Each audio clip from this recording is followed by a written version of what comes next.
अरे फिक्र मत करो बेटा। अरे ऐसे कैसे छूट जाएगी ट्रेन, मैं पहुंच जाऊंगा, रिलैक्स। ऑफ कोर्स बेटा। अरे आज हमारी बेटी का इतना बड़ा फंक्शन है, हमारी बेटी को पुरस्कार मिलने जा रहा है, हम लेट कैसे पहुंच सकते हैं? हाँ, मैं पहुंच जाऊंगा, मैं समय से पहले ही पहुंच जाऊंगा। ओके। अच्छा मम्मी कहाँ है? अच्छा सुनो, कोई आया है, मैं स्टेशन पहुंचकर फोन करता हूं। ओके, या सी यू सून बेटा। इस वक्त कौन है?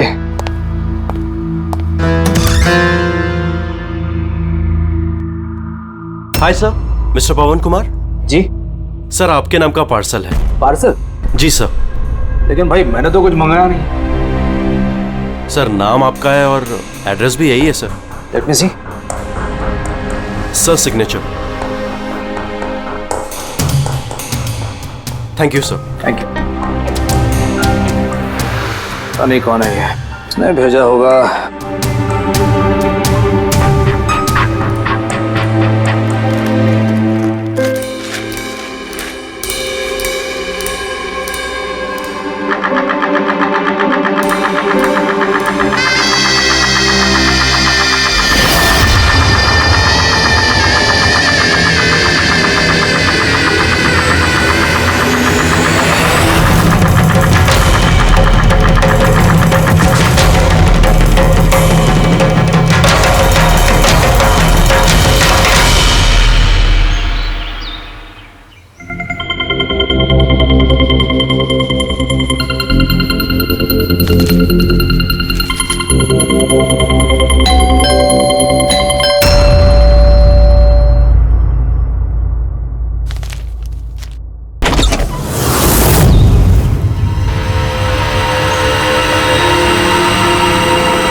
एक मिनट, ये क्या हो रहा है? सर आप सीआईडी ऑफिसर अभिजीत है ना? सर आपके घर के बाहर ये लाश मिली है, आप क्या जानते हैं सर इसके बारे में? सर ये लाश है किसकी? सर आखिर आपके घर के बाहर ये लाश आई कैसे सर? एक मिनट सर, आपको इसके बारे में पहले से कुछ पता था? अरे आप लोग पीछे हटिए, ये क्राइम सीन है। आप क्या, एक मिनट, आप क्या कर रहे हैं? आप पीछे हटिए प्लीज। देखिए मैं आपको सब बताऊंगा, लेकिन आपको पता कैसे चला यहाँ पे लाश है? आप लोग इतनी जल्दी आ गए? सर हमें एक गुमनाम कॉल आया था और उसने लोकेशन बताई थी। उसने कहा कि सीआईडी ऑफिसर अभिजीत के घर के बाहर लाश है। गुमनाम कौन? जी सर। सर पर ये है कौन सर? कुछ तो बताइए। प्लीज, मैं आपको सब बताऊंगा, प्लीज। हेलो एसीपी साहब। सर मेरे घर के बाहर एक लाश मिली है सर। बॉस, उस आदमी की मौत सर पर वार करने की वजह से हुई है। खून बहुत ज्यादा बह गया, लेकिन लाश ज्यादा पुरानी नहीं। यानी उसकी मौत कुछ घंटों पहले ही हुई। हाँ सवेरे 7 से 10 बजे के बीच में। लेकिन जिस जगह से लाश मिली है बॉस, वहां पर जरा भी खून नहीं है। मतलब खून कहीं और हुआ और फिर खूनी ने लाश को तुम्हारे घर के वहां लाके छोड़ दिया। है कौन हो, कुछ पता चला? सर इसका नाम पवन है। ये एक हाईफाई होटल में बारटेंडर था। इसकी बीवी और बच्चे नागपुर में रहते हैं। तो वो भी आज वहीं जाने वाला था सर। इसकी बेटी को अवार्ड मिलने वाला था बेस्ट स्टूडेंट परफॉर्मेंस।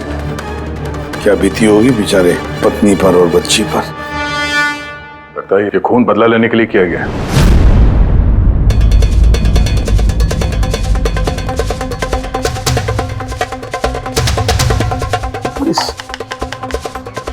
दांत का क्या चक्कर है?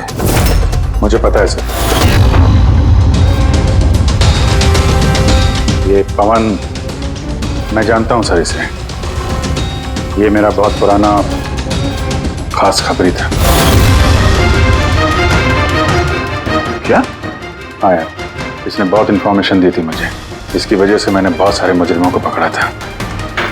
सर तो फिर ये दांत चिढ़ाने के लिए, इसका मजाक उड़ाने के लिए, ये जताने के लिए कि इसे अपना मुंह नहीं खोलना चाहिए था। तो फिर बात पक्की है कि इसे बदला लेने के लिए मारा गया है। जिन लोगों को इस पवन ने गिरफ्तार करवाया होगा उन्हीं में से किसी ने उसकी जान ले ली। लेकिन सर ये पवन अभिजीत सर का इन्फॉर्मर है। ये बात किसी को पता कैसे चली? हाँ, मतलब सीआईडी में भी हमारे एक दूसरे के इन्फॉर्मर्स कौन है हम नहीं जानते। तो फिर उस खूनी को कैसे पता चला कि ये पवन एक इन्फॉर्मर है? सिर्फ खूनी को नहीं सर, पूरे देश को पता चल गया सर। ये देखिए, ताजा जानकारी के मुताबिक पेशे से वेटर पवन कुमार दरअसल सीआईडी का खबरी भी था। आज सुबह पवन कुमार की लाश सीआईडी ऑफिसर अभिजीत के घर के बाहर मिली थी। उसकी हत्या के पीछे उन लोगों का हाथ होने की संभावना है जिनको उसी की मदद से सीआईडी ने गिरफ्तार किया था। ये खबर मीडिया तक पहुंची कैसे? सर, जो घर के बाहर रिपोर्टर्स थे उन्होंने बताया कि किसी अनजान शख्स ने खबर दी है उन्हें। नहीं सर, ये अनजान शख्स कोई और नहीं, कातिल खुद है। उसने ये सब हमें दुनिया के सामने नीचा दिखाने के लिए किया है। क्या सीआईडी इस बात का पता लगा पाएगी? बंद करो यार, जानने के लिए देख।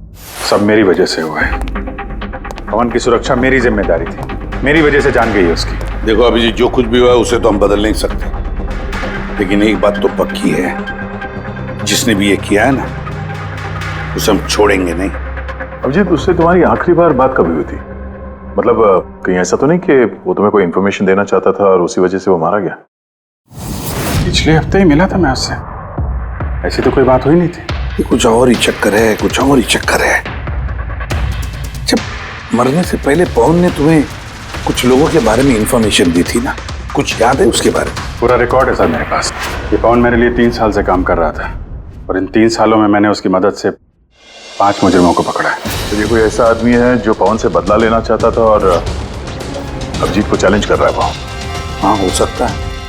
ये भी हो सकता है कि उन 5 लोगों में से कोई एक हो जिसने पवन का खून किया है। ये सुनील इंडिया में नहीं है सर, बाकी चारों यही हैं। सुमित, विक्रम, तारा और ये रमेश।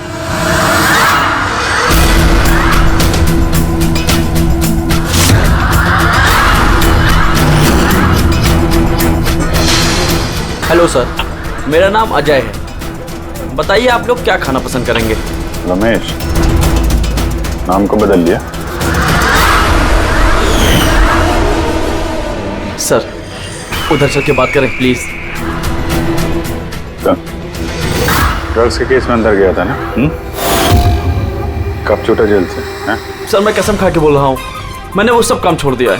अब मैं कोई उल्टा सीधा काम नहीं करता सर, सच्ची। अच्छा, तो फिर तुमने उसे क्यों मारा? उसे किसे सर? मैंने किसी को नहीं मारा। पवन को इसने जेल भिजवाया था ना, मार दिया इसको? नहीं सर, मैंने इसे नहीं मारा। मैं तो अभी कुछ ही महीने पहले जेल से छूटा हूँ और मैं ऐसा कोई काम नहीं करना चाहता जिसकी वजह से मुझे दोबारा जेल जाना पड़े। साहब बड़ी मुश्किल से नौकरी मिली है। अगर बॉस को मेरे क्रिमिनल रिकॉर्ड के बारे में पता चल गया ना तो मुझे नौकरी से वो निकाल देगा। Please sir. तो तुमने इसे नहीं मारा? नहीं सर। आज सुबह 7 बजे से 10 बजे तक कहाँ था तुम? यही था सर, मेरी आज सुबह की शिफ्ट थी। सच बोल रहा? सच सर। अब चाहो तो स्टाफ में से किसी से भी पूछ लो, मैंने किसी को नहीं मारा। आप गलत इंसान पे शक कर रहे हो साहब। ठीक है, अभी तेरी बात मान लेते हैं, मगर याद रखना हमारी नजर रहेगी तुम पे।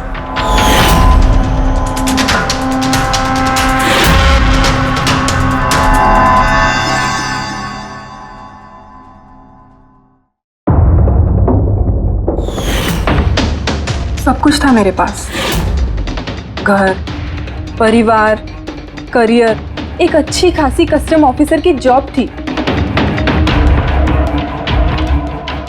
सब कुछ खत्म हो गया। खत्म हुआ नहीं, तुमने अपने हाथों से खत्म किया तारा। अगर तुम अपनी जॉब का फायदा उठा के स्मगलर्स का साथ नहीं देती तो तुम्हारे साथ ये सब नहीं होता। कोई शौक नहीं था मुझे ये सब करने का, कोई ऑप्शन नहीं बचा था मेरे पास। पापा की तबीयत ठीक नहीं थी और पैसों की जरूरत थी, और उसी वक्त मुझे ये ऑफर मिला। मैं क्या करती? आप प्लीज बैठ जाइए।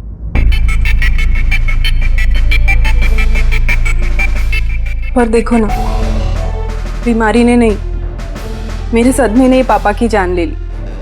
फैमिली ने भी मुझे दोषी बनाकर मुझसे सारे रिश्ते तोड़ दिए। अब कुछ नहीं बचा, ना तो मेरा कोई अपना है और ना ही मेरे पास पैसे हैं। तो भला मैं कैसे आपके इन्फॉर्मर को मरवा सकती हूँ? और वैसे भी मैं पहले से ही अपनी एक गलती की सजा भुगत रही हूँ, अब कोई दूसरी गलती नहीं करना चाहती मैं।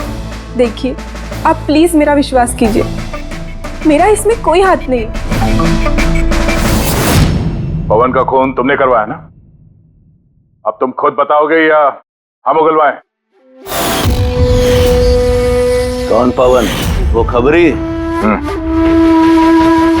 मैं तो तुम लोगों को बहुत होशियार समझता था। देख रहे हो ना मेरा हाल, मैं यहाँ जेल में हूँ, फिर भी मुझसे पूछ रहे हो। इजाजत तुम किसी और को देना, समझा?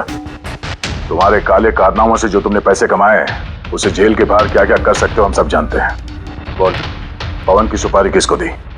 क्या बात कर रहे हो तुम? लगता है आजकल फिल्में ज्यादा देखते हो। मेरा हाल देख रहे हो ना, यहाँ ना मेरे पास फोन है और ना ही कोई मिलने जुलने वाला। फिर कैसे मैं किसी की सुपारी दे सकता हूँ? हाँ, इज्जत देने के लिए मुझे शुक्रिया। तुम्हें क्या लगता है कि मैं इतना बड़ा गैंगस्टर हूँ कि यहाँ बैठे बैठे किसी का भी बाहर गेम बजवा सकता हूँ? तो उसके लिए भी थैंक यू। तुम्हें सब मजाक लग रहा है? हाँ? तुम्हारा इसमें हाथ है या नहीं वो तो हम पता लगा ही लेंगे, लेकिन अगर तुम्हारा इसमें हाथ है तो जो तुम्हारा हाल है ना, उससे भी बुरा हाल करूंगा मैं तुम्हारा। देखो, उस पवन खबरी का खून मैंने नहीं करवाया, लेकिन हाँ, जिसने भी किया है ना, बहुत अच्छा किया। और वो यहीं रुकने वाला नहीं है, एक एक करके सब मारे जाएंगे और तुम देखते रह जाओगे। हेलो। अरे बाबू, मुझे पता तुम पवन की खबर सुनकर डर गई हो, लेकिन तुम चिंता मत करो। अरे न्यूज़ वाले बढ़ा चढ़ा कर बताते हैं, और वैसे भी मेरे बारे में सिर्फ 2 ही लोग जानते हैं, तुम और दूसरे अभिजीत सर। तीसरा कोई नहीं जानता कि मैं अभिजीत सर का खबरी हूँ। मैं मिल रहा हूँ ना उनसे कल। हाँ, एक नई खबर भी हाथ लगी है। अरे तुम परेशान मत हो, मैं तुमसे जल्दी मिलता हूँ, ठीक है? Okay, bye.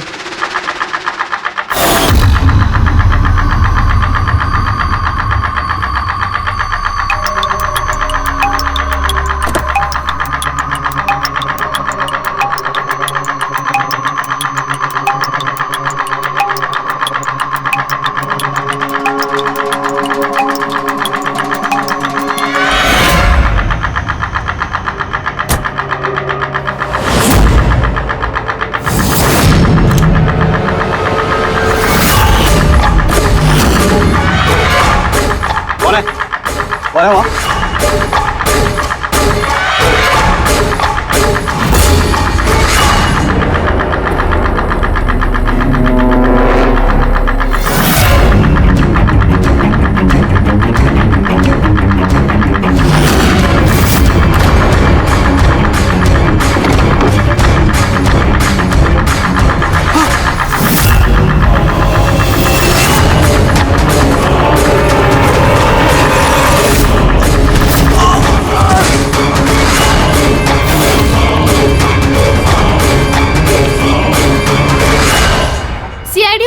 अभिजीत के एक और इन्फॉर्मर अजीत की मौत हो चुकी है।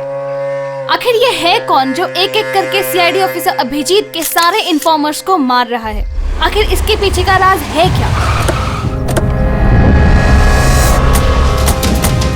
सर एक और हटिए। और हमें पता चलेगी कि आपका खबरी था। सर, एक के बाद एक खबरियों का कत्ल हो रहा है। आखिर ये इन्फॉर्मेशन लीक कहाँ से हो रही है सर? सर, क्या कोई सुराग मिला है सर आपको? सर, और कितने लोगों की जान जाएगी सर? सीआईडी आखिर कर क्या रही है?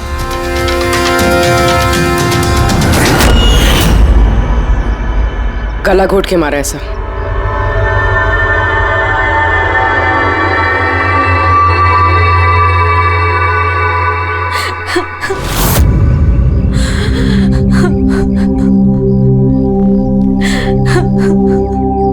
इनकी नई नई शादी हुई थी सर। उसके बेसहारा बीवी से कुछ कहना चाहेंगे आप?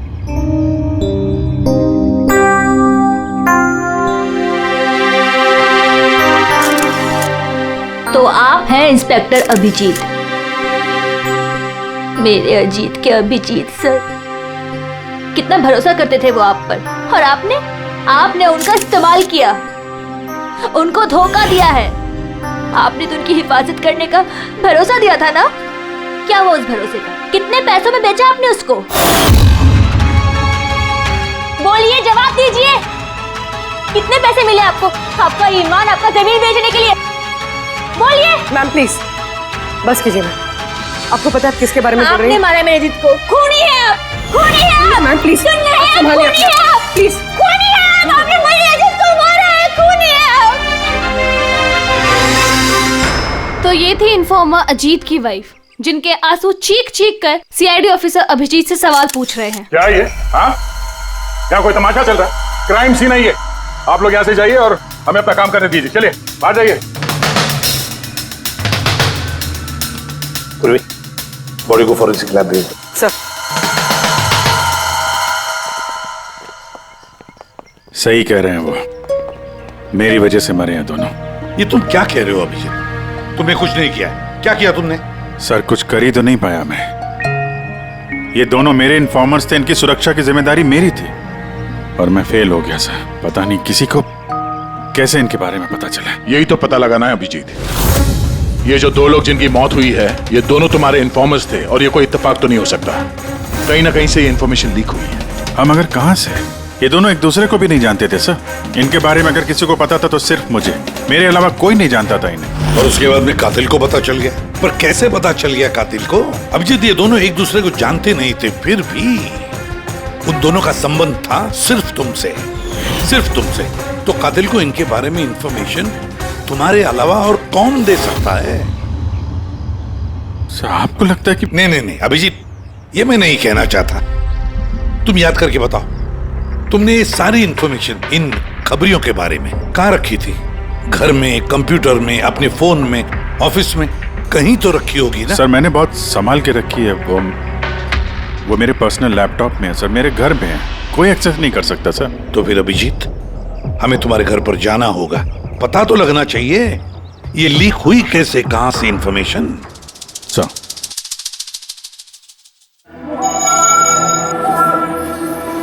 जी लगता है तुम्हारी गैर हाजिरी में कोई तो यहाँ पे आया है और तुम्हारे लैपटॉप से डेटा चुरा लिया। और आजकल ये पासवर्ड क्रैक करने में कितना वक्त लगता है? अरे पासवर्ड की तो बात ही नहीं है। ये फिंगरप्रिंट स्कैनर है, ये फेस रिकॉग्निशन डिवाइस, मेरे अलावा कोई इस लैपटॉप को खोल ही नहीं सकता है। सर, लेकिन कंप्यूटर से डेटा चुराने के लिए यहाँ आने की क्या जरूरत? कंप्यूटर को हैक भी तो किया जा सकता है। हाँ, हो सकता है, लेकिन इस लैपटॉप को नहीं, क्योंकि इसमें इंटरनेट कनेक्शन है ही नहीं। तो यहाँ से इंफॉर्मेशन बाहर गई कैसे? सर देखते हैं।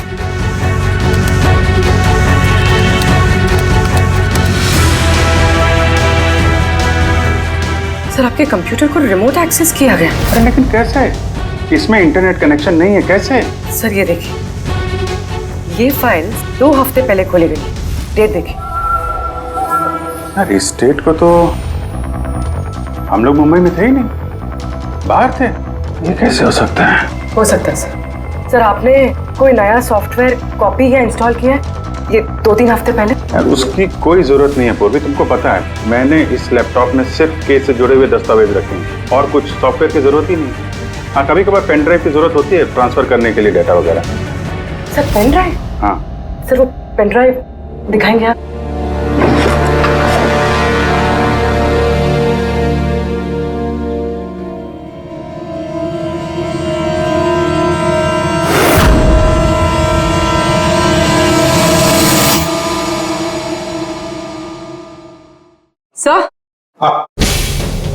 सर सर पता चल गया कि असल में हुआ क्या था। क्या, कैसे हुआ? सर सब कुछ इस पेन ड्राइव की वजह से हुआ। इस पेन ड्राइव की वजह से? हाँ सर ये पेन ड्राइव नहीं, एक स्मार्ट डिवाइस है। ये देखिए सर, आपने कहा था कि आपका लैपटॉप इंटरनेट से कनेक्टेड नहीं था, लेकिन जैसे ही आपने ये पेन ड्राइव अपने लैपटॉप से लगाया, आपका लैपटॉप एक अनजान नेटवर्क से कनेक्ट हो गया, जैसे वाईफाई डोंगल होता। और फिर सर ये एक प्रॉक्सी नेटवर्क है। ये आपको दिखाई नहीं देगा, लेकिन इस नेटवर्क से जुड़े दूसरे शख्स को आपके लैपटॉप का एक्सेस दे देगा। जैसे सर कोई कंप्यूटर रिपेयर करने वाला है और आपका कंप्यूटर खराब है, तो बिना आपके कंप्यूटर के पास बैठे रिमोटली कहीं से भी एक्सेस करके आपका कंप्यूटर ठीक कर सकता है सर। एग्जैक्टली सर, किसी ने इस पेन ड्राइव के जरिए आपके लैपटॉप को एक्सेस किया और इन्फॉर्मर्स वाली फाइल्स चुरा ली। तो ऐसा प्लान था?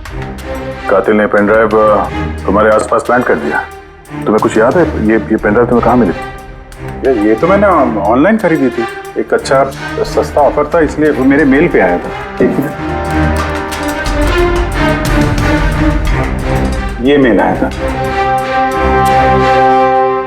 सर ये तो कोई शॉपिंग वेबसाइट है। हाँ, अच्छी खासी एस्टेब्लिश वेबसाइट है, डिस्काउंट दे रहे थे, इसलिए मैंने 2-3 पेन ड्राइव मंगा ली।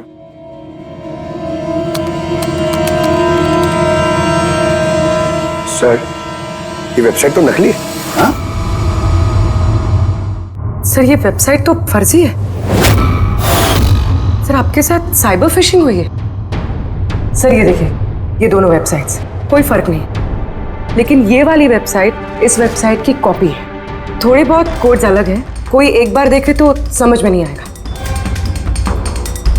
सर ऐसे वेबसाइट्स के जरिए हैकर्स लोगों के अकाउंट से पैसे गायब करते हैं। सर बहुत सारे कंप्यूटर एक्सपर्ट्स ऐसे साइबर क्राइम्स में लगे हैं।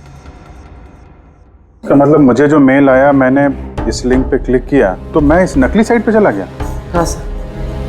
तो इस तरीके से ये पेन ड्राइव प्लान किया गया था। ये मामला जितना सादा दिखता है उतना सादा नहीं है, बड़ा खतरनाक मामला ही है। अभिजीत, तुम्हारे कंप्यूटर में से ये जो भी कोई कर रहा है ना, वो इन्फॉर्मर्स की पूरी डिटेल निकाल सकता है और फिर उनके साथ कुछ भी कर सकता है। बहुत बड़ी गलती होगी मुझसे, पता नहीं अगला शिकार किसका होगा।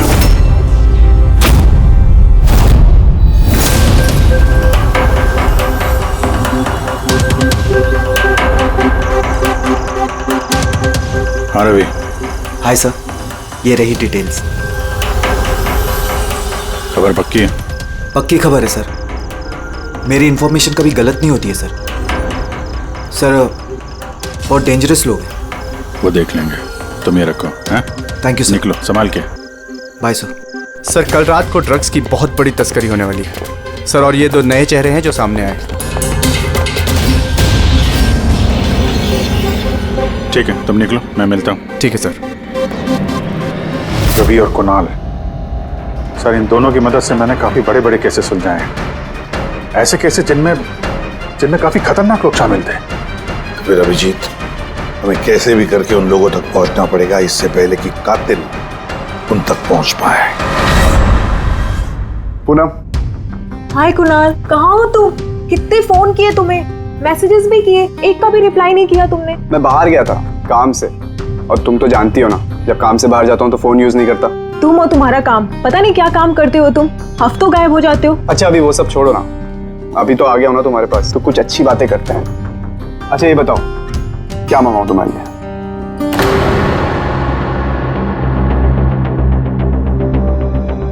अभिजीत सर, मैं 1 सेकंड आता हूँ। Excuse me. यस। मैं ये अखबार देख सकता हूँ? सर। एक और खबरी की हत्या। सूत्रों के मुताबिक मरने वाले युवक अजीत भाई सीआईडी के सीनियर इंस्पेक्टर अभिजीत के व्यक्तिगत खबरी थे। एक हफ्ते में ये इस तरह की दूसरी हत्या है। इससे पहले पवन नाम के एक और खबरी की भी हत्या हो चुकी है। इंस्पेक्टर अभिजीत पे अपने खबरियों की जानकारी लीक करने के आरोप लग रहे हैं। इंस्पेक्टर अभिजीत के अन्य खबरियों की जान भी खतरे में हो सकती है। हे भगवान, ये नहीं हो सकता। क्या क्या नहीं हो सकता? ये खबर आई नो, कितनी गलत बात है ना। जो लोग अपनी जान जोखिम में डाल के हमारे लिए काम करते हैं, उनकी ही जान का सौदा। इंस्पेक्टर अभिजीत ऐसा कैसे कर सकते हैं? कुणाल, क्या हुआ तुम्हें? कहाँ खो गए तुम? Kunal, are you okay? अच्छा सुनो, मुझे ना जाना होगा। जाना है? कहाँ जाना है? अभी तो आए हो, अभी कहाँ जाना है? मैं तुम्हें सब बताता हूँ, ठीक है? मैं बताऊंगा।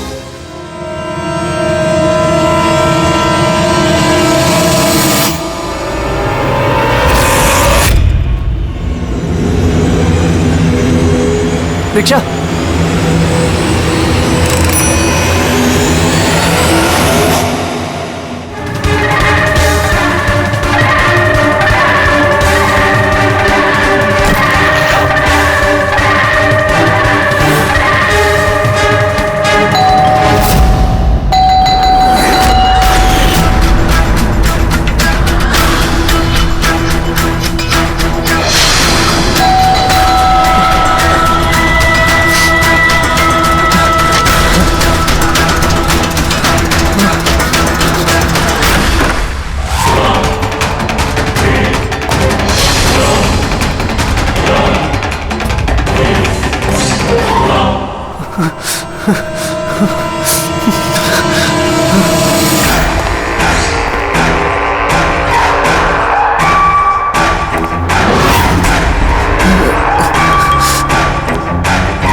मुझे छोड़ दो सर। कुणाल, मैं हूँ अभिजीत। अभिजीत सर, सर अच्छा आप आ गए। सर वो मुझे मार देगा, सर वो मुझे मार देंगे सर। कुणाल, शांत हो जाओ, यहाँ कोई नहीं है, समझे? हमारा रहता है, कोई कुछ नहीं कर सकता, घबराओ मत। कुणाल, हम तुम्हें सेफ हाउस में ले जाएंगे, वहाँ कोई तुम तक नहीं पहुँच सकता, समझे? सर, रवि की फोन की लोकेशन यहीं बताएं।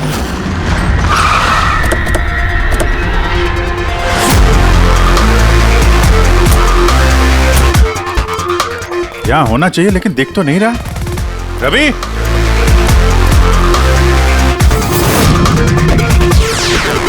Ravi,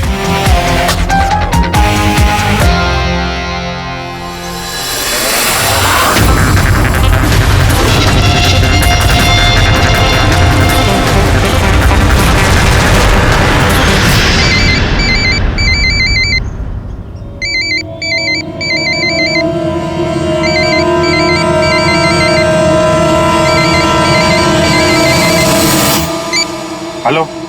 hello sir. रवि। रवि, कहाँ हो तुम? कहाँ भाग रहे हो? मुझ पे भरोसा नहीं है तुम्हें? आपको क्या लगा था कि आप मुझे ढूंढ लेंगे? इतना आसान नहीं है सर। रवि देखो, जैसा तुम समझ रहे हो वैसा नहीं है। तुम्हारी जान को खतरा है रवि, लेकिन मुझसे नहीं, मैं तुम्हें बचाने की कोशिश कर रहा हूँ। सुनो, मैं तुम्हें सेफ हाउस लेके जाऊंगा, वहाँ तुम्हारी जान को खतरा नहीं होगा, समझे? रवि, रवि हम तुम्हारी मदद करना चाहते हैं, भरोसा करो हम पर। भरोसा? उन दो लोगों ने भी आप पर भरोसा किया था, लेकिन उन्हें क्या मिली? मौत। देखिए सर, मेरे लिए मेरी लाइफ बहुत कीमती है। मेरे पीछे मेरा परिवार है, मुझे इतना जल्दी नहीं मरना। मेरी जान को बख्श दीजिए सर, मैं मरना नहीं चाहता। प्लीज मुझे जाने दीजिए सर, मुझे ढूंढना बंद कीजिए। रवि रवि रवि, बात को समझने की कोशिश। नहीं सर, मैंने कहा ना नहीं। पहले आप पर भरोसा करके मैंने बहुत बड़ी गलती की है। एक बार गलती करी, दूसरी बार नहीं करूंगा। मुझे नहीं पता था कि आप बिक चुके हैं सर। मुझे प्लीज ढूंढना बंद कीजिए सर। रवि, कहाँ हो तुम? तुम्हारी जान को खतरा है, समझो तुम। Bye sir. रवि, रवि नहीं मानेगा, ये नहीं समझेगा, किसी भी हालत में ढूंढना पड़ेगा इसे। 4 में से 3 इन्फॉर्मर्स तो सेफ हाउस में पहुंच गए। ये रवि सिर्फ बाहर है ना? सर, इन दोनों की टिप से जो लोग गिरफ्तार हुए हैं उन सबकी लिस्ट आ गई। है कोई इनमें आईटी या कंप्यूटर एक्सपर्ट? नहीं सर, ऐसे तो कोई नहीं है, लेकिन ये विक्रम। उसे तुम जेल में मिले थे, क्यों, क्या हुआ? सर, हर हफ्ते इसकी बीवी जेल में इसे फोन करती है, और पिछले शुक्रवार को भी इसकी बीवी ने इसे जेल में फोन किया था। तो पूरी इससे प्रूव क्या होता है? सर, मैंने और फ्रेडी सर ने पता किया है कि हॉस्पिटल में थी उनकी वाइफ फ्राइडे को, लेकिन उन्होंने किसी को फोन नहीं किया। फैंटास्टिक, गजब का काम किया तुम दोनों ने। अब पता लगाएंगे कि विक्रम को अगर उसकी बीवी ने फोन नहीं किया तो फिर किसने किया? और ये अब बताएगा विक्रम ही।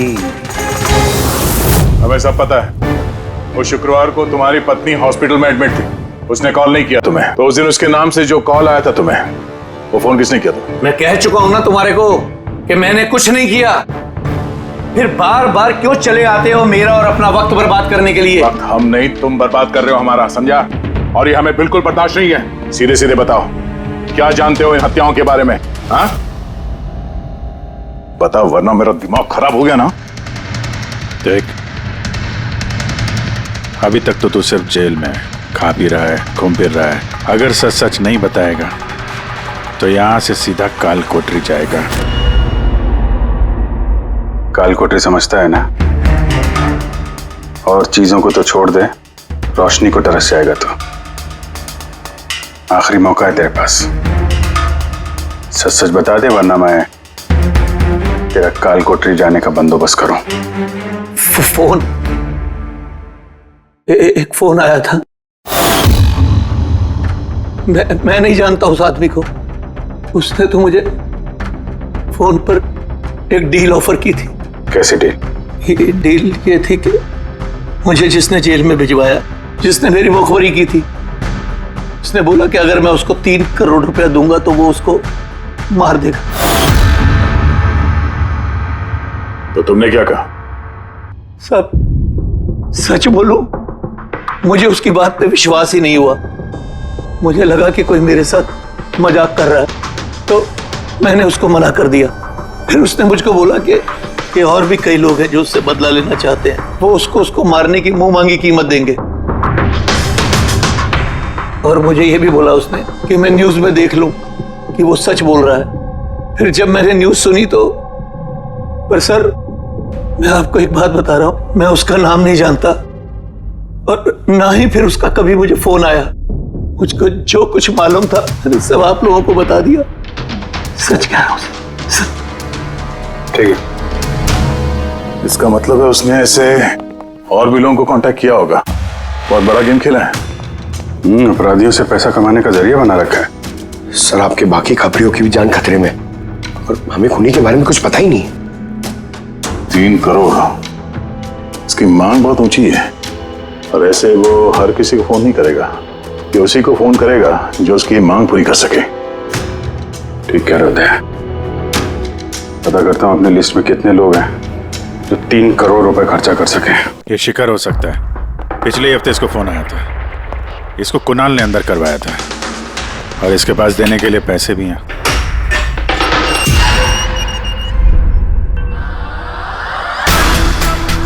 अपना बदला पूरा होने का इंतजार कर रहे हो क्या? कुणाल की सुपारी दे दी खोनी को, हैं? अब उसकी मौत की खबर का इंतजार कर रहे हो? कि क्या बातें कर रहे हैं आप लोग? मैं किसी कुणाल को नहीं जानता और ना ही मैंने किसी को किसी की सुपारी दी है। तो पिछले हफ्ते फोन तुम्हारे चाचा का आया था? हाँ आया था। तो नहीं, तुम्हारे चाचा जी इस दुनिया में तो है नहीं, तो कहां से कॉल आया था? स्वर्ग से या नर्क से? सुनो, तुम अभी फंस चुके हो। भलाई इसी में होगी कि सब सच सच जल्दी बोलो। अच्छा तो जाओ, पहले मेरे लॉयर को बुला के लाओ। उसके आने से पहले ना मैं कुछ नहीं बोलने वाला। उससे कुछ भी पूछताछ करनी है उसके आने के बाद ही करो। जाओ बुला के लाओ पहले से। ठीक है, अगर यही ऑप्शन है तो फिर यही सही।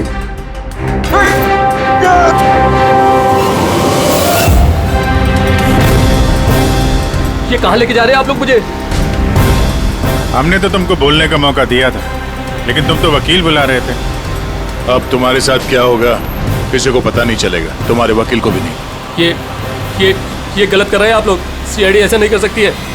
बात सही कह रहे हो, सीआईडी ऐसा नहीं कर सकती। सीआईडी कभी गलत काम नहीं करती। हम तो लोगों को ये कहने वाले हैं कि तुमने हम पे हमला करने की कोशिश की और हमने अपने बचाव में तुम्हें गोली मार दी। नहीं सर, प्लीज ऐसा मत करो सर। आराम से। पंकज सर, कोई अच्छी जगह पे गाड़ी रोको सर।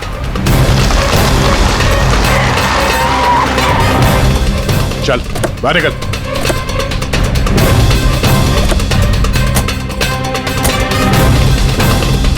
नहीं सर, सर प्लीज मुझे मत मारिए सर, प्लीज। चल भाग जा, भाग नहीं जा। सर प्लीज, सर प्लीज नहीं सर प्लीज नहीं sir please please please sir sir मुझे माफ कर दीजिए सर सर प्लीज मुझे माफ कर दीजिए सर अबे भाग सर मैं बता दो सर सब कुछ बता दो सर सब कुछ बता दो सर आप तो सही कह रहे हैं सर मुझे कातिल का फोन आया था सर कुणाल को मारने की सुपारी मैंने दी थी सर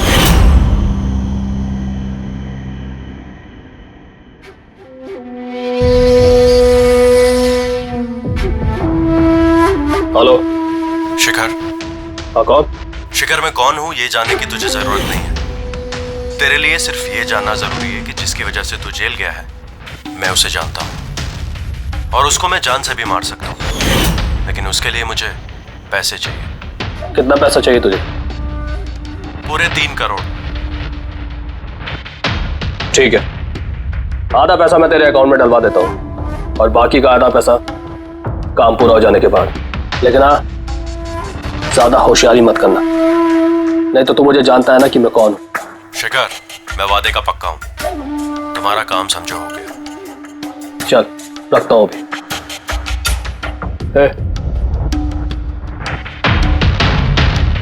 सुन, ये रख, किसी को बोलना मत। सर मैंने अपनी बीवी की मदद से सर उसके अकाउंट में आधे पैसे डलवा दिए थे सर और बाकी का आधा पैसा काम होने के बाद डलवाने वाला था सर, लेकिन अभी तक कुणाल को कुछ नहीं हुआ है सर। कुणाल की जान खतरे में है।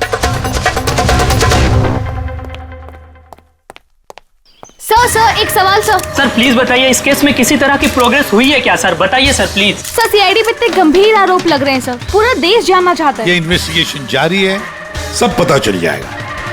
एक्सक्यूज मी, एक सेकंड। या सर, हाँ सर एक बहुत बुरी खबर है सर। क्या? सर हमारे सेफ हाउस में वो कुणाल था ना सर, वो भाग गया सर। व्हाट? कैसे भाग गया वो? तुम्हें पता है उसकी जान को खतरा है? सर कुछ समझ में नहीं आ रहा सर, उसे बहुत ढूंढने की कोशिश की लेकिन वो कहीं भी नहीं मिला सर। मगर आई डोंट केयर, ढूंढो उसे किसी भी हालत में, इससे पहले कि खूनी उस तक पहुंच जाए। ढूंढो सर।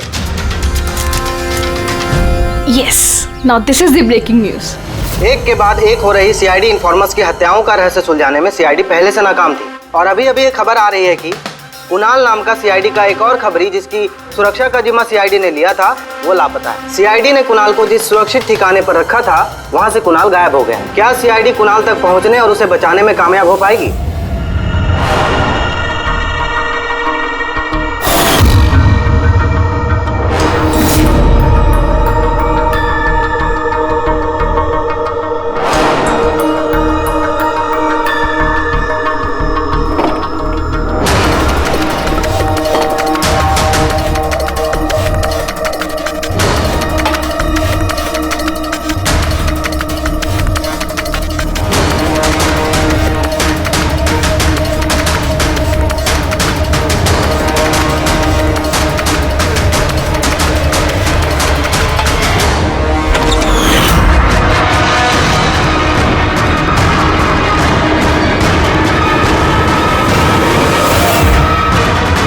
कौन हो तुम? Game over.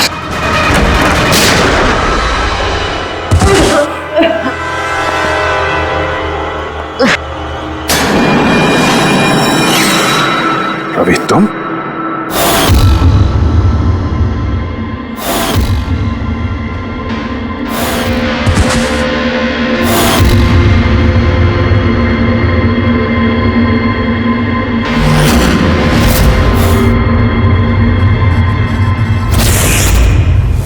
कुणाल के गायब होने की खबर हमने जानबूझकर मीडिया में फैलाई। हमें मालूम था कातिल ने इसकी सुपारी ली है, इसको मारने के लिए कुछ भी करेगा।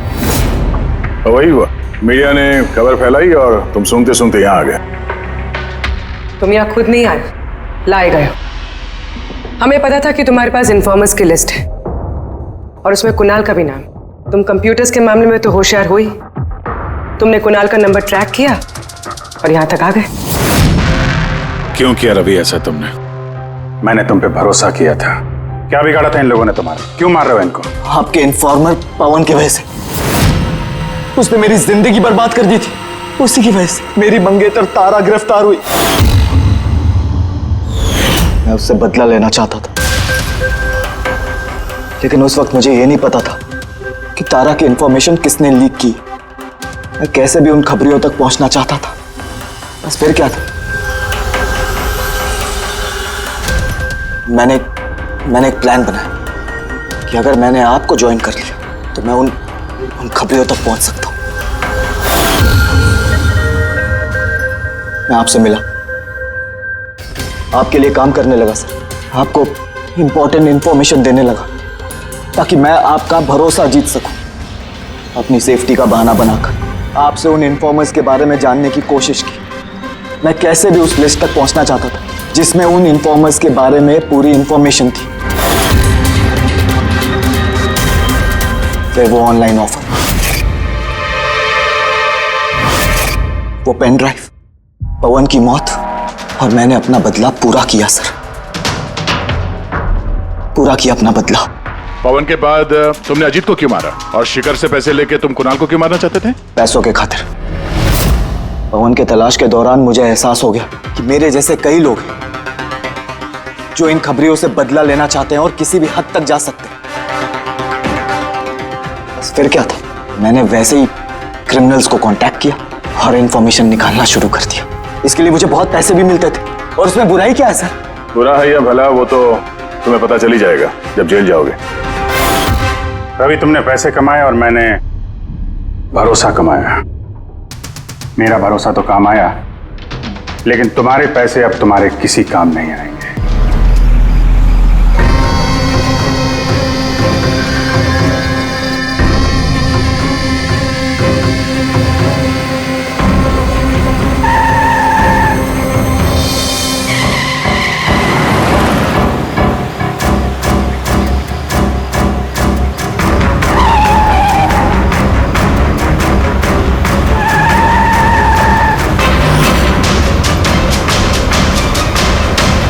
गाड़ी में सोना अच्छी बात नहीं है।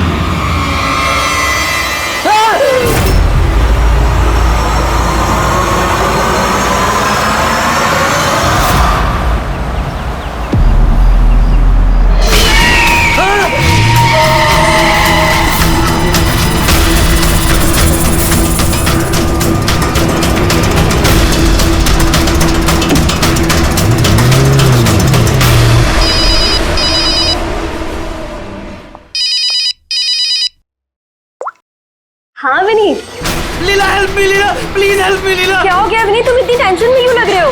लीला ये लोग मुझे मार डालेंगे लीला। कौन मार डालेगा विनीत, तुम किसकी बातें कर रहे हो? लीला आई थिंक मैं लाइफ में कभी तुमसे नहीं मिल पाऊंगा लीला। विनीत बकवास बंद करो। कहाँ पे हो तुम, मुझे अपनी एग्जैक्ट लोकेशन बताओ। मैं सेबेस्टियन रोड पे हूँ, पुराने पोस्ट ऑफिस के पास। विनीत एक काम करो, तुम वहीं पे रुको, मैं टैक्सी लेके अभी वहीं पे तुम्हें लेने आती हूँ। हेलो लीला। हेलो विनीत, तुम ठीक हो? फोन को भी हेलो लीला। ये फोन को भी अभी कटना था।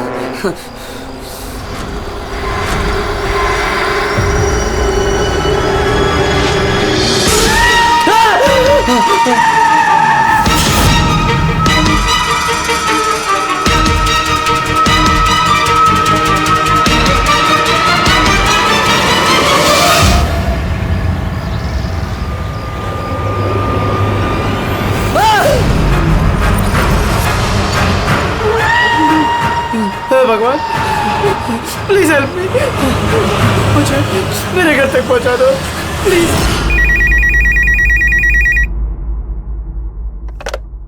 Hello CID bureau. Hello ma'am, ma'am please मेरी मदद कीजिए। मैम मेरे पति इस वक्त बहुत बड़ी मुसीबत में है। क्या सब क्या हुआ आपके पति को? मैम उनकी जान खतरे में है, कोई उन्हें मारना चाहता है। मैम प्लीज उन्हें बचा लीजिए प्लीज। क्या वो इस वक्त आपके साथ है?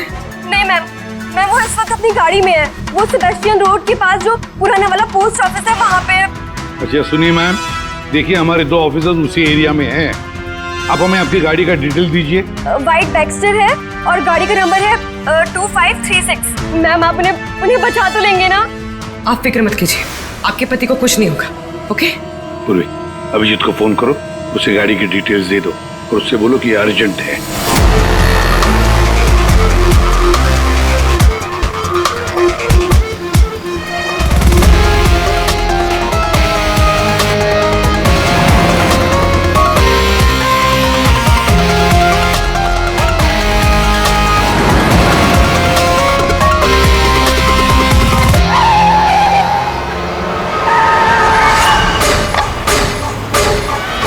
यही नंबर है।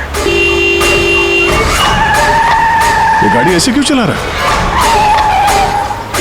ये तो एक्सीडेंट कर देगा।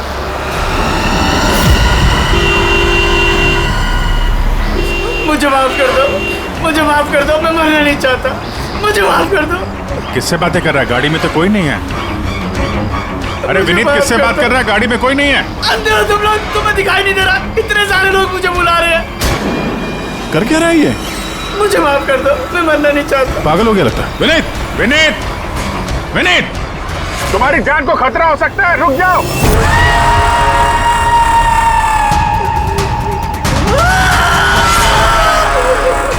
अंकल, मेरे साथ खेलो ना, बहुत मजा आएगा। विनीत, गाड़ी रोको, साइड में लगाओ।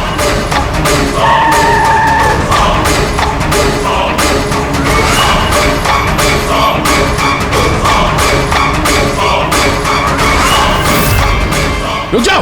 विनीत, विनीत,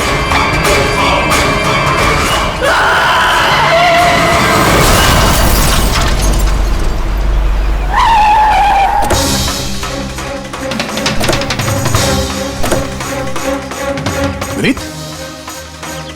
ओह नो, ये तो मर चुका है। स्मेल है।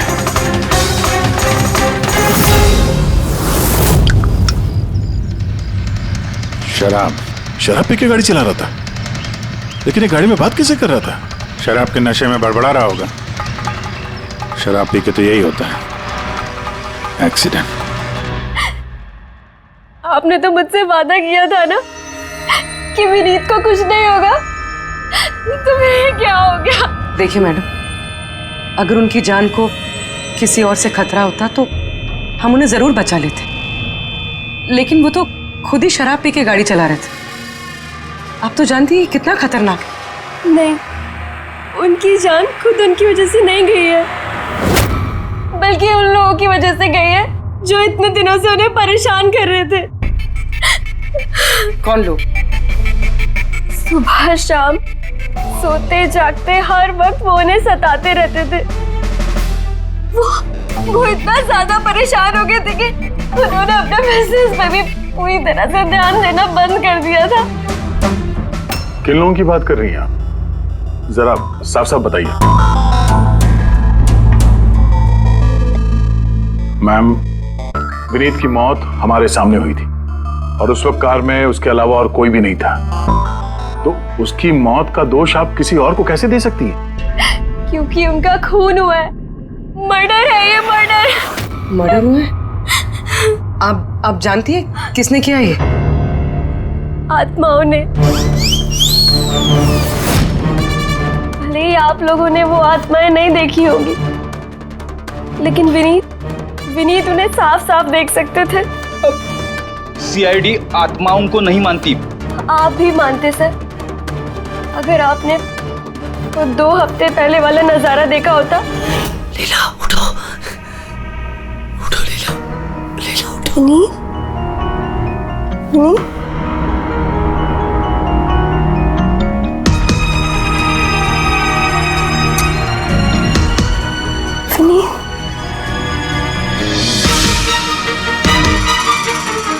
विनीत, लीला, क्या हुआ विनीत? वहाँ देखो, कबर्ड के ऊपर। क्या है वहाँ विनीत? लीला, कबर्ड के ऊपर मुझे घूर रहा है। लीला, मुझे सोने नहीं दे रहा। विनीत, वहाँ पे कुछ नहीं है, कुछ नहीं है वहाँ पे। तुमने ना जरूर कोई बुरा सपना देखा है। चलो आगे सो जाओ। मैंने कोई सपना नहीं देखा और वो देखो अभी भी घूर रहा है और तुमको दिख क्यों नहीं रहा यार? विनीत, वहाँ पे कुछ नहीं है। तबीयत ठीक नहीं है विनीत, तुम आगे सो जाओ। चलो, कुछ नहीं है विनीत, मैंने ना बुरा सपना देखा है, इसलिए ये सब हो रहा है। सॉरी, मुझे माफ कर दो प्लीज। 1 मिनट, ये विनीत किस चीज के लिए माफी मांग रहा था? ये तो मुझे भी नहीं पता सर। विनीत काम क्या करता था? सर, उनकी कंपनी हॉस्पिटल्स में मेडिकल इक्विपमेंट सप्लाई करती थी। आप श्योर है कि वो विनीत का खून आत्मा नहीं किया? सर, मुझे पहले तो नहीं लगता था, क्योंकि ना तो मैंने कभी कोई आत्मा देखी थी और न ही कभी मैंने उनकी आवाज सुनी थी। लेकिन बाद में मुझे विनीत की बातों पे यकीन होने लगा कि वो सच कहता था।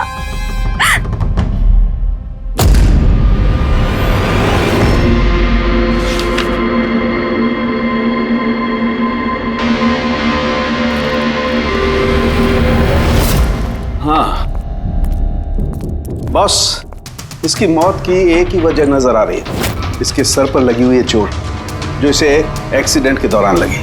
पक्का डॉक्टर साहब, कोई और वजह नहीं?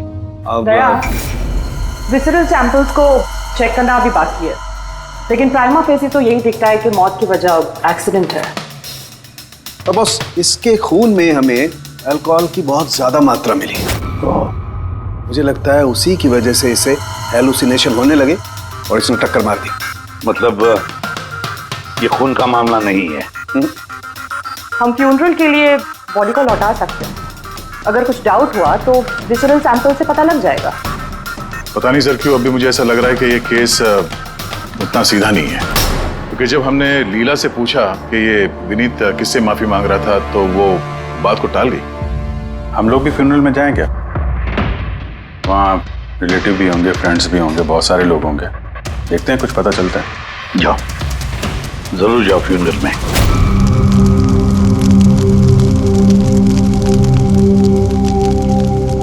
अच्छा हुआ मर गया, ऐसे गलत लोगों के साथ ऐसा ही होना चाहिए। तुमने बिल्कुल ठीक कहा, इसकी मौत इससे बदतर होनी चाहिए थी। बस अब उस दिन का इंतजार है जब उन दोनों की भी चिता जलते हो देखूंगा। उस दिन तुम सबको बहुत बड़ी पार्टी दूंगा मैं। क्या प्रॉब्लम क्या तुम्हारी? हाँ? यहाँ पर एक आदमी की चिता जल रही है, शौक मनाने के बजाय जश्न मनाने की बात करो तुम लोग। क्यों ना मनाऊं जश्न? अरे असली जश्न तो उस दिन मनेगा जिस दिन ये दोनों भी अग्नि की भेंट चढ़ेंगे। वो दोनों अग्नि की भेंट चढ़े या ना चढ़े, तुम सीआईडी के हत्थे जरूर चढ़ोगे। सर अगर आप लोग सीआईडी से हैं तो आपको मुजरिमों का साथ देने के बजाय हम लोगों को इंसाफ दिलाना चाहिए सर। एक मिनट, कहना क्या चाहते हो? पूरी बात बताओ। सर मेरा नाम रोहित है और मेरे पिताजी पर्पल हॉस्पिटल में एडमिट थे। डॉक्टर सर वो वेंटिलेटर पे। डॉक्टर, नर्स डॉक्टर का रिलैक्स। मेरे पिताजी मर रहे हैं वहाँ पे, प्लीज डॉक्टर को बुलाइए प्लीज। क्या हुआ? क्यों शोर मचा रहे हो? शोर न मचाऊं तो क्या करूं? मेरे पिताजी मर रहे हैं वहाँ पर और आपका स्टाफ यहाँ बैठकर मक्खियाँ मार रहा है। आप शांत हो जाइए प्लीज, आप जाइए पेशेंट के पास, हम आते हैं। मैम प्लीज जल्दी कीजिए प्लीज। हाँ गजब हो गया, सारे के सारे वेंटिलेटर्स एक एक बंद हो रहे हैं। यस मैम, हमारे 2 इंटर्न्स मैनुअली ऑक्सीजन दे रहे हैं कुछ पेशेंट्स को। मैम हर पेशेंट के साथ ऐसा नहीं हो सकता, अगर वेंटिलेटर्स ठीक नहीं हुए तो पेशेंट मर जाएंगे। धीरे बोलो। अरे ये हॉस्पिटल के रेपुटेशन का सवाल है, अगर मरीजों के घर वालों को पता चल गया है ना फिर बवाल हो जाएगा। डॉक्टर आप प्लीज 2 मिनट का वक्त दीजिए, हम सोल्यूशन।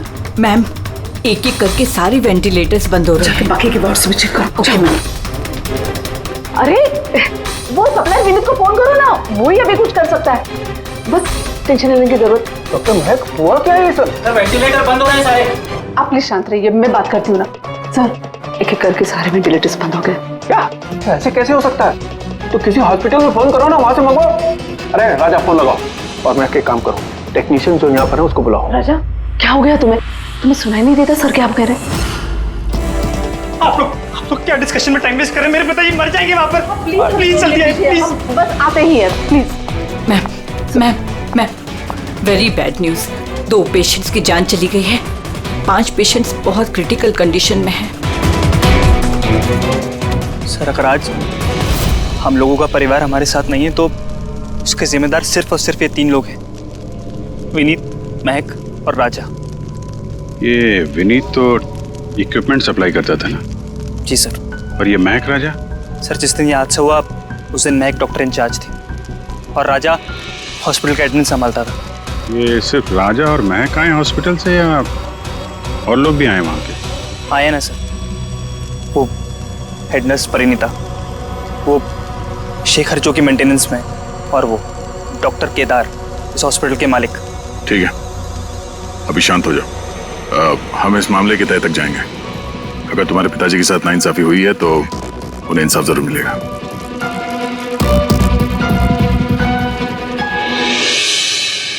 समझ समझ में आया कि ये विनीत माफी क्यों मांग रहा था। मुझे माफ कर दो, मैं मरना नहीं चाहता, मुझे माफ कर दो। और ये भी समझ में आ रहा है कि विनीत की मौत से इतने लोग खुश क्यों हैं। यानी विनीत की मौत का जिम्मेदार कोई भी हो सकता है। अब विनीत के बाद खूनी का अगला निशाना ये महक और राजा हो सकते हैं।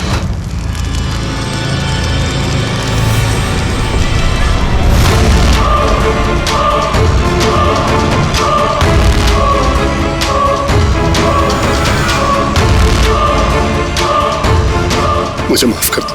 तुमने मुझे क्यों मरने दिया? मेरा पीछा मत करो।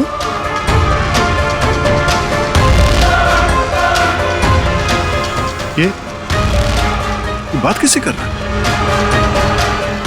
मेरा पीछा मत करो। उन्हीं काल्पनिक लोगों से जिससे विनीत बात कर रहा था। शायद ही तुम मुझे बचा सकती थी। क्यों मरने दिया मुझे? तुम भी मरने के लिए तैयार हो जाओ। और ये महक भी सहमी से लग रही है। छोड़ो, छोड़ो मुझे, छोड़ो मुझे, आग में मत खींचो। मेरी कोई गलती नहीं है। छोड़ो, छोड़ो, छोड़ो, छोड़ो मुझे, छोड़ो, छोड़ो, मत खींचो मुझे आग में। छोड़ो, क्या कर रहे हो? इधर आओ। क्या कर रहे हो यार? हैं? मैं बस परेशान हूँ, इसमें आप लोग क्या कर सकते हैं? मुझे खुद ही निपटना होगा अपनी परेशानी से। आप इधर आओ, थोड़ा दूर जाओ इधर से। तो बहुत सारे लोग हैं जो विनीत की मौत की खबर सुनकर खुश हो गए हैं। हाँ सर। और अब वो महक और राजा की मौत की खबर सुनना चाहते हैं। राजा और महक, इनका बर्ताव भी कुछ नॉर्मल नहीं लग रहा था सर। काफी डरे डरे से लग रहे थे, विनीत की तरह। सर, विसरल सैंपल्स की रिपोर्ट आ गई है। ग्रेट। कोई गड़बड़ है? हाँ, एक आम इंसान का खून जितना लाल होता है, विनीत का खून उससे बहुत ज्यादा लाल था। अब समझ में आया कि विनीत को आत्माएं क्यों नजर आ रही थी। क्यों सर? पूर्वी, जब इंसान का खून जरूरत से ज्यादा लाल हो तो इसका मतलब ये होता है कि वो इंसान बहुत ज्यादा लंबे समय तक कार्बन कंपाउंड के संपर्क में रहा, और इस कार्बन कंपाउंड की वजह से ही उसे हेलुसिनेशन आते हैं, जबरदस्त किस्म के। तो मतलब किसी ने जानबूझकर विनीत को इस कार्बन कंपाउंड के संपर्क में लाया हो, जिसकी वजह से विनीत की दिमागी हालत खराब हो गई, जो उसकी मौत का कारण भी बन गई। सर, खूनी को ये कार्बन कंपाउंड मिला कहां से होगा? हमारे आसपास हर जगह कार्बन कंपाउंड फैला हुआ है। मॉडर्न जिंदगी में हम जितनी भी मशीनों का इस्तेमाल करते हैं, वो सब की सब, लगभग सब की सब कार्बन कंपाउंड निकालती हैं। हाँ, कोई भी मशीनों के साथ छेड़खानी करके ऐसी साजिश कर सकता है। तो कार में बैठने के ठीक पहले विनीत ऐसे किसी केमिकल के संपर्क में आया होगा, इसकी वजह से उसे ये हेलुसिनेशन वगैरह हो रहे थे। बिल्कुल बॉस, गाड़ी के एग्जॉस्ट सिस्टम को चेक करना चाहिए, गड़बड़ वहीं हुई है।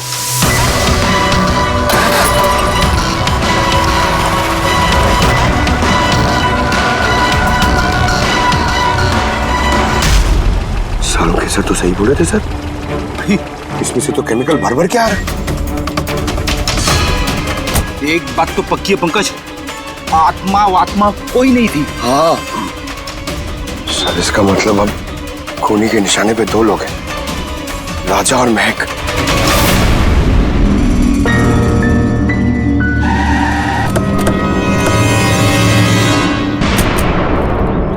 फ्यूनरल में राजा का बर्ताव ठीक नहीं था, अभी भी उसकी मानसिक स्थिति ठीक नहीं है।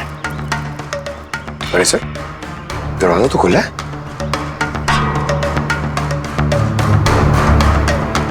ये खूनी राजा तक पहुंच तो नहीं गया? ये क्या माहौल है? कैंडल्स,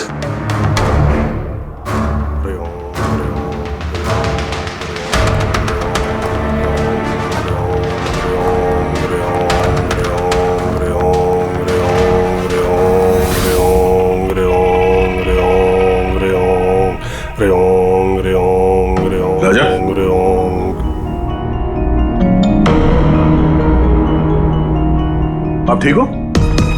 कौन है आप लोग? सीआईडी। विनीत के अंतिम संस्कार में मिले थे हम लोग। तुम आग में कूदने वाले थे, हमने तुम्हें रोका था, भूल गए? अब आप लोगों को मुझे रोकने या बचाने की जरूरत नहीं पड़ेगी। जब तक विनीत का खूनी पकड़ा नहीं जाता, तुम्हारी जान को भी खतरा है। अच्छा सच सच बताना, उन 12 मरीजों की मौत क्या तुम्हारी लापरवाही की वजह से गई थी?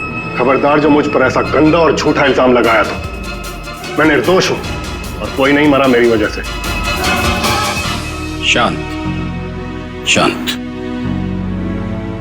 राजा बड़ी मुश्किल से शांत हुआ है, किसी को समझ दिलाइए। आपकी तारीफ? श्लोक नाम है मेरा। मैं राजा की इस बुरे वक्त से बाहर निकलने में मदद कर रहा हूं। ओह, तो आप साइकियाट्रिस्ट हैं? साइकियाट्रिस्ट नहीं, साइकिक, मीडियम। इस दुनिया और दूसरी दुनिया के बीच एक पुल समझ लो। दूसरी दुनिया? दूसरी कौन सी दुनिया? वही आत्माओं वाली दुनिया। वैसे हम भी एक पुल है, मुजरिमों की दुनिया से लेके जेल के अंदर सलाखों के पीछे तक पहुंचाने का पुल। पर सर आप मुझे सलाखों के पीछे क्यों डालना चाह रहे हैं? मैं तो राजा की आत्माओं से बचाने में मदद कर रहा हूं। राजा को आत्माओं से नहीं, केमिकल पॉइजनिंग से बचाने की जरूरत है। और बंद करो अपना ये ढोंग, समझे? सर वो कहां इशारा कर रहे हैं? उस बूढ़े आदमी की तरफ जो एसी के पास खड़ा हुआ है। किसकी बात कर रहे हैं? मुझे तो कोई भी नहीं दिख रहा। मुझे भी नहीं दिख रहा है। मानो या ना मानो, इस कमरे के अंदर कोई शक्तिशाली आत्मा है जो राजा को नुकसान पहुंचाना चाहती है। अभी पता चल जाएगा।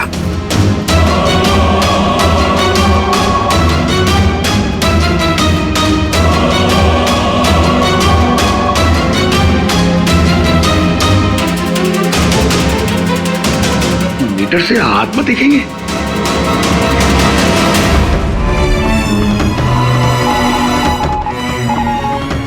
देखा, वो आत्मा एसी के पास ही है। मेरी ईएमएफ मशीन झूठ नहीं बोल सकती।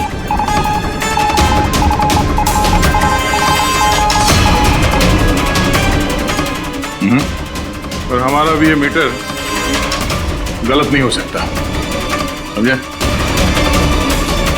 रेडी?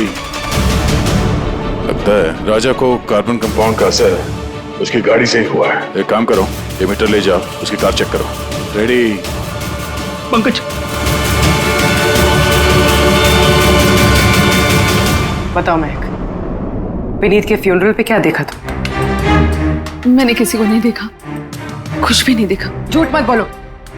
अगर कुछ नहीं देखा तो वहां से डर के भागे क्यों? मैं झूठ नहीं बोल रही हूँ, मैंने सच में किसी को नहीं देखा। अच्छा, अस्पताल में जो 12 मौतें हुई थी, क्या वो तुम्हारी लापरवाही की वजह से हुई थी? मेरी लापरवाही की वजह से? देखिए, मुझसे जो कुछ बन पड़ता है मैंने सब कुछ किया। मैंने डॉक्टर केदार से भी बात की, लेकिन उन्होंने कुछ एक्शन लिया ही नहीं, तो मैं और क्या करती? अच्छा, तो फिर इसमें डॉक्टर केदार की गलती है? उनसे भी ज्यादा गलती है उस राजा की। उसे चेक कर लेना चाहिए था कि वेंटिलेटर्स ठीक से काम कर रहे हैं या नहीं, उनके वक्त रहते सर्विसिंग हो रही है या नहीं। तो फिर राजा दोषी है? राजा और विनीत दोनों। विनीत को भी हमें वेंटिलेटर सप्लाई करने से पहले देख लेना चाहिए था कि वो कहीं खराब तो नहीं है। आखिर कितनी जानें टिकी थी उस वेंटिलेटर्स पे? लगता है राजा और विनीत के लिए तुम्हारे अंदर काफी कड़वाहट है। विनीत की मौत से तो बहुत खुश होगी तुम। ये कैसी बातें कर रही है आप? बिल्कुल भी नहीं। मैं एक डॉक्टर हूँ और मेरा काम पेशेंट्स की जान बचाना है। किसी की मौत से मैं कैसे खुश हो सकती हूँ?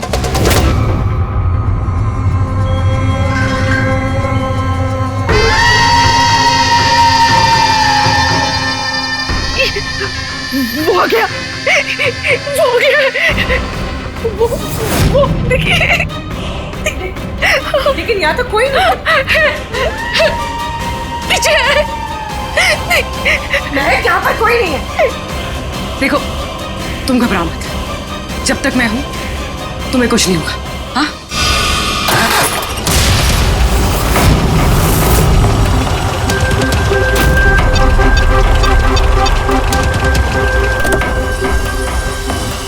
कार के एसी में तो कानून कंपाउंड नहीं है।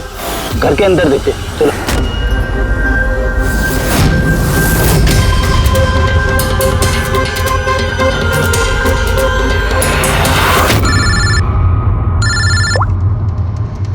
हाँ पूर्वी, महक के घर पे कोई केमिकल नहीं मिला। ठीक है, जब तक वो खूनी पकड़ा नहीं जाता तुम उसके साथ ही रहो। ठीक है सर। हाँ, कार्बन कंपाउंड यहाँ पे भी नहीं है। कहीं कोई केमिकल नहीं मिलेगा। विज्ञान की दुनिया और केमिकल की दुनिया के अलावा भी कोई दूसरी दुनिया है, मानो या ना मानो। चुप, वो बंद।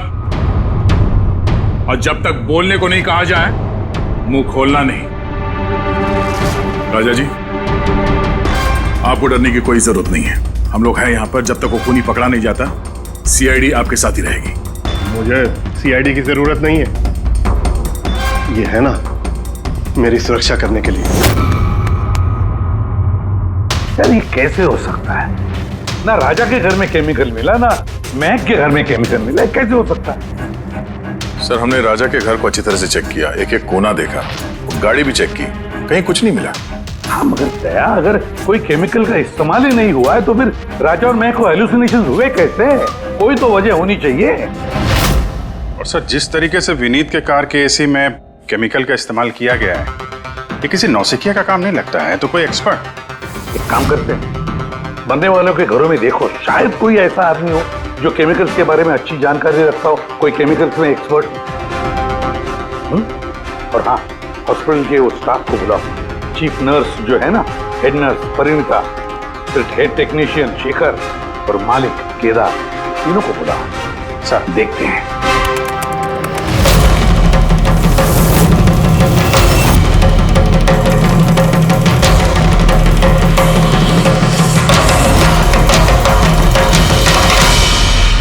तुम्हारा नाम शेखर है?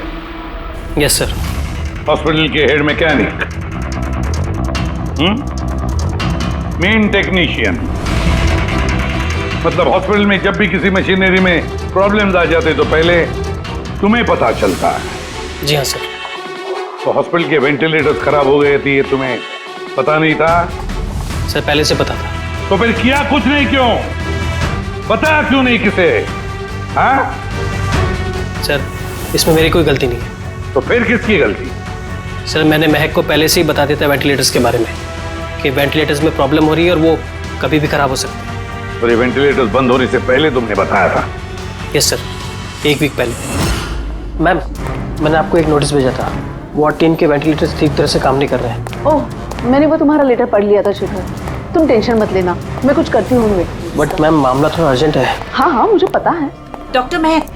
यस मैम, आपको अकाउंट्स डिपार्टमेंट ने इमीडिएटली बुलाया है। हाँ ओके, चलो। Okay ma'am. Don't worry Shekhar, मैं कुछ ना कुछ करूँगी पक्का। बट सर, उन्होंने मेरी बात को सीरियसली लिया ही नहीं। हाँ, महक ने वेंटिलेटर्स खराब होने पर पेशेंट्स को बहुत बचाने की कोशिश की, मगर राजा सर इतने घबरा गए कि कुछ कर ही नहीं पाए। शेखर जी, तुम कितना सच बोल रहे हो, कितना झूठ, ये तो हम पता लगा ही लेंगे। सर, महक की कोई गलती नहीं है, उसने मुझे वेंटिलेटर्स खराब होने के बारे में पहले ही बता दिया था। लेकिन आपने क्या किया? सर, मैंने हॉस्पिटल के एडमिन हेड को बता दिया था, राजा को, क्योंकि हॉस्पिटल के जितने भी ये मशीनरी है उनकी देखरेख की जिम्मेदारी एडमिन हेड की होती है सर। तो आपने एडमिनिस्ट्रेटिव हेड राजा को बता दिया और आपकी जिम्मेदारी खत्म हो गई। आप मालिक है ना इस हॉस्पिटल के, तो जिम्मेदारी खत्म कैसे होती है आपकी? सर, मैंने अपनी जिम्मेदारी निभाई, तभी तो मैं खुद गया राजा के केबिन में। राजा। जी सर। ये सब क्या कर रहे हो? अरे ये सब जरूरी नहीं है, इतने सारे मरीजों की सांसें वेंटिलेटर के भरोसे चल रही हैं, तुम यहाँ बैठे हो, अरे कुछ करो ना। जी सर, मैं अभी सप्लायर से बात करके वेंटिलेटर बदलवा देता हूँ। प्लीज प्लीज जल्दी करो। जी सर, मुझे समझ में नहीं आ रहा कि उन्होंने वेंटिलेटर्स बदलवाए क्यों नहीं। मैं हैरान हूँ सर, कोई भी केदार जी पे उंगली उठा नहीं रहा है। हर कोई राजा, विनीत और महक के पीछे पड़ा हुआ है। वही तो, हॉस्पिटल के मालिक है ना केदार जी, तो पूरी की पूरी जिम्मेदारी भी केदार जी तुम्हारी है। लेकिन सर अब मैं खुद जाके तो रिपेयर नहीं कर सकता ना वेंटिलेटर से। सर मेरा काम है कि कंसर्न डिपार्टमेंट को इन्फॉर्म करना, और सर वो मैंने कर दिया। बल्कि मैंने विनीत से खुद बात करी। मैंने उससे कहा कि अगर ये रिपेयर हो सकते हैं तो रिपेयर करे, वरना इनको चेंज कर दे। और उसने कोई एक्शन ही नहीं लिया। उसने कोई एक्शन नहीं लिया, उसने कोई एक्शन नहीं लिया। आपने क्या एक्शन लिया? और नाम भी ले रहे हो तो विनीत का जो मर चुका है, या राजा का जो जवाब देने की हालत में नहीं है। सर जो सच था वो मैंने आपको बता दिया। अब वो मानना ना मानना सर आपके हाथ में है। परिणीता। जी सर।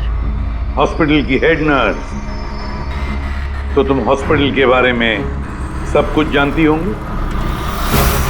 जी सर। तो फिर अब सच सच बताओ, ये जो कुछ भी हुआ है किसकी लापरवाही से हुआ है? बताओ जल्दी। हाँ सर, बताती हूँ। मेरे साथ धोखाधड़ी करने की कोशिश मत करना राजा। और हाँ, अगर मशीनों में कोई फिजिकल डैमेज है वो वारंटी में नहीं आता। अगर तुमको नए वेंटिलेटर चाहिए तो पूरी कॉस्ट पे करनी होगी, समझा? मैंने तुमसे घटिया इंसान आज तक अपनी जिंदगी में नहीं देखा। अब ना तो हमारा हॉस्पिटल तुमसे कोई सामान लेगा और ना ही शहर का कोई दूसरा हॉस्पिटल। सुनो, ये धमकी किसी और को देना। जानता नहीं तुझे मैं कौन हूँ। जो करना है कर ले।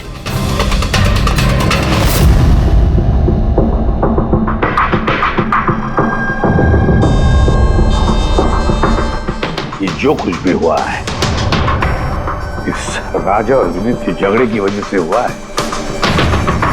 दोनों के झगड़े की वजह से सर इतने लोगों की जान चली गई। राजा को नए वेंटिलेटर का इंतजाम तुरंत करना चाहिए था। सर इन मरीजों के परिवार वालों में से 3 लोग ऐसे हैं जिन्होंने केमिकल इंजीनियरिंग की है।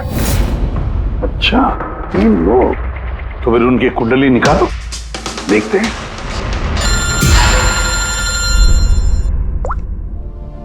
Hello ACP Pradyuman. What?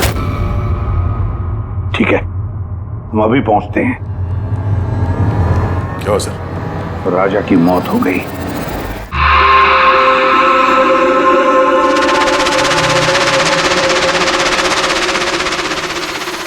दया, मौत तो उसकी सर पे चोट लगने की वजह से हुई। लगता है छत से कूद गया ये। जरूर हेलुसिनेशंस इतने भारी पड़ गए होंगे कि दिल मिलाकर राजा ने ऊपर से छलांग लगा दी। और तुम ख्याल रखने वाले थे ना इसका? ये ख्याल रखा तुमने? हाँ?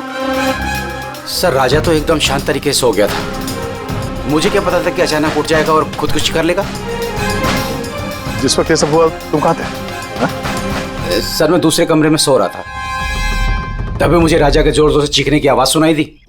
मुझे इन आत्माओं को नहीं झेलना, मुझे इसे निजात चाहिए, आजादी चाहिए। और जब तक मैं इसके पास पहुंचता ये छत से कूद गया साहब। वाह क्या बात है, राजा को अकेले छोड़कर तुम घोड़े बेच के सो रहे थे? हाँ? मैंने तो कमर कस ली थी कि नहीं सोऊंगा, पर न जाने कैसे नींद आ गई। जरूर मुझे उन आत्माओं ने सुला दिया होगा। आप ये देखिए सर, मीटर की रीडिंग भी कितनी बढ़ गई है। मुझे मेरी तबीयत भी कुछ कमजोर लग रही है सर। अगर दोबारा ये मीटर दिखा दिया ना मुझे तो याद रख। एक मिनट दया, एक मिनट भाई, जरा ये मीटर देना मुझे। ये लीजिए।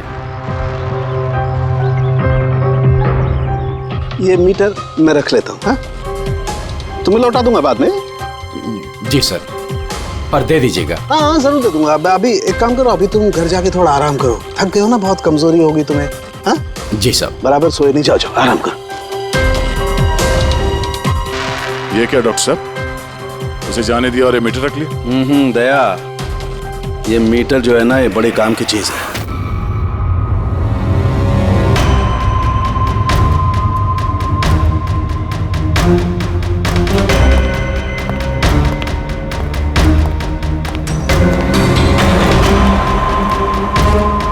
इस रूम में चेक करता हूं। हाँ सर। नहीं, ऊपर चलते हैं।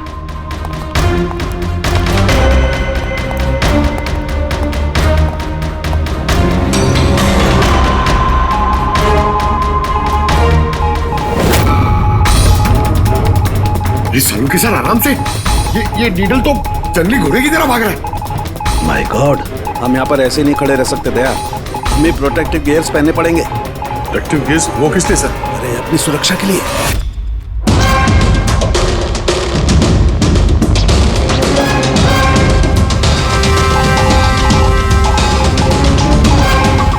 देखो, सबसे ज्यादा मीटर रीडिंग यहीं पर है, इस एसी के नीचे। मतलब सर वो वहाँ। पंकज खबरदार, खबरदार, जो आत्मा का नाम भी लिया तो। सर ये मीटर किस तरफ इशारा कर रहा है? बताता हूँ बाहर चलो, बाहर चलो।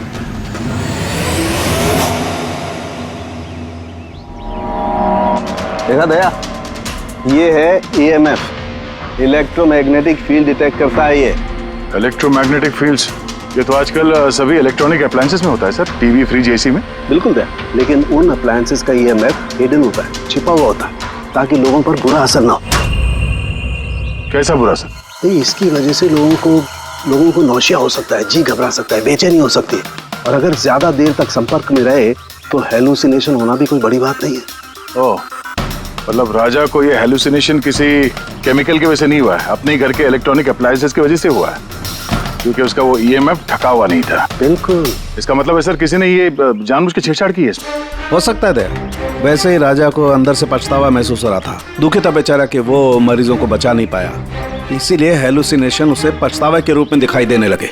शायद इसी पछतावे की वजह से इस विनीत की भी मौत हो गई। बिल्कुल, और वो अशोक, उससे भी कमजोरी इसीलिए महसूस हो रही थी क्योंकि वो भी काफी देर तक इस EMF के संपर्क में था। यहाँ पे वो कार्बन कंपाउंड नहीं मिला घर में। मिलेंगे कैसे थे? क्योंकि यहाँ तो EMF का इस्तेमाल हो रहा था, और सबसे ज्यादा रीडिंग मुझे बेडरूम के AC में मिली। इसका मतलब बेडरूम के AC में छेड़छाड़ हुई। फिर तो उस महक के घर में भी EMF। ओह नो, हमें तुरंत पूरी को इन्फॉर्म करना होगा।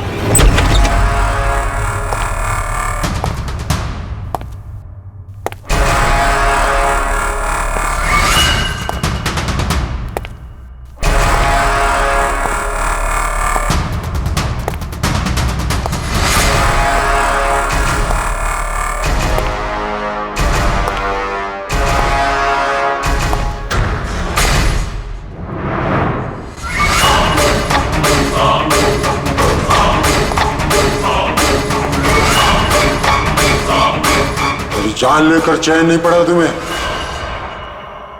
जो फिर से मुझे मारने आई हो।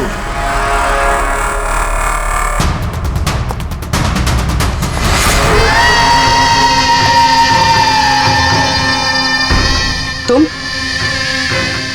मैंने तुम्हें सेल्फ डिफेंस में मारा था, और वैसे भी तुम एक मुजरिम हो। क्या मुजरिम के घर परिवार नहीं होते? तुम्हारी वजह से मेरी बेटी अनाथ हो गई, और ये खून देख रही हो, सब तुम्हारी वजह से। आज मैं तुम्हें नहीं छोड़ूंगा। देखो, मेरे पास मत आना, मैं मार दूंगी। आज मैं तुम्हें नहीं छोड़ूंगा। मेरे पास मत आना, मैं कहती हूँ मार दूंगी। मैं कहती हूँ मेरे पास मत आना, मार दूंगी। क्या कर रही हो तुम? छोड़ो से। सर, आदमी क्या? सर यहाँ पे। सर रोकिए इसे, ये मुझे मारना चाहती है। पहले यहाँ से बाहर निकली, जल्दी, आउट ऑफ हियर, प्लीज, जल्दी, फास्ट।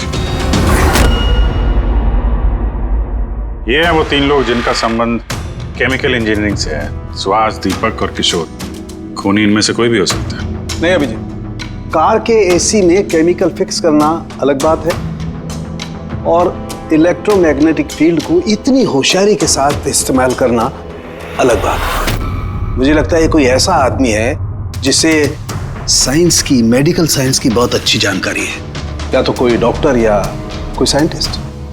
जिसने भी किया उसने पूरा बंदोबस्त किया था इस इलेक्ट्रोमैग्नेटिक फील्ड का, कि ये महक और राजा दोनों कायम के लिए उस EMF के असर में रहे हैं। हो सकता है जब ये दोनों हॉस्पिटल में अपना काम कर रहे थे तब भी ये EMF वहां पर प्रेजेंट था।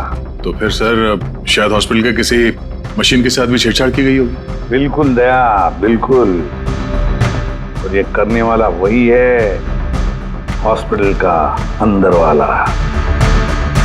तो ये वो जगह है जहाँ पे महक और राजा बैठा करते थे। जी हाँ। और कौन कौन आ जा सकता था इस कमरे में? सर सिर्फ स्टाफ वालों को अंदर जाने की परमिशन थी, वो भी अगर कोई काम हो तो। मतलब बाहर का कोई आदमी यहाँ नहीं आ सकता? नहीं सर, यहाँ तक कि मरीजों को भी अंदर जाने की इजाजत नहीं थी। उसका मतलब तो ये हुआ कि स्टाफ का ही कोई है, मतलब आप में से कोई एक खूनी है। ये आप कैसे कह सकते? ये हम नहीं कह रहे हैं, ये EMF मशीन कह रही है जिसने हमें सब कुछ बता दिया है। और इस EMF मशीन के हिसाब से इस एसी के साथ छेड़छाड़ की गई थी।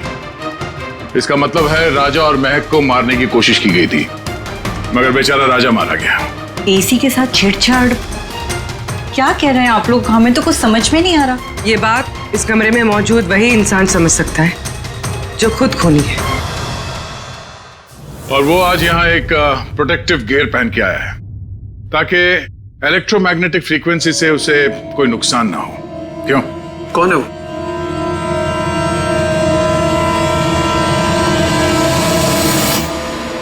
यहाँ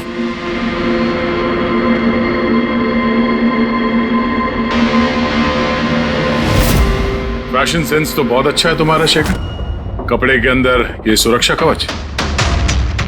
तुम्हारे सारे पत्ते खुल चुके हैं शेखर।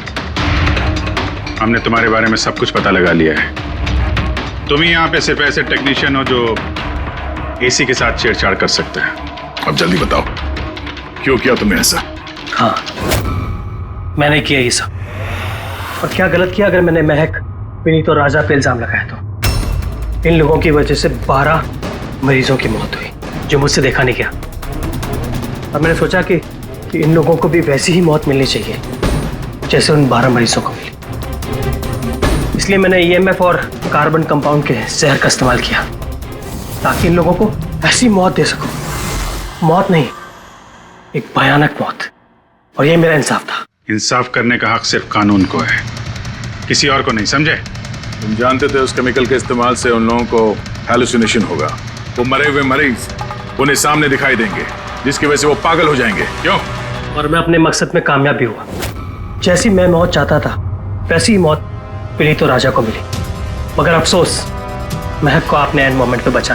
कामयाब तो तुम तब होते हैं जब बिना कोई जुर्म किए उन्हें उनके अंजाम तक पहुंचाते हैं। क्या फर्क रह गया तुम में और उन दोनों में?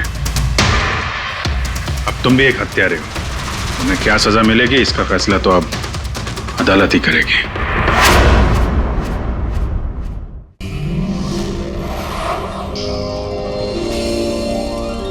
CID के और भी मजेदार और सस्पेंस से जुड़े एपिसोड्स को देखने के लिए हमारे चैनल को सब्सक्राइब करें और बेल आइकॉन दबाना ना भूलें।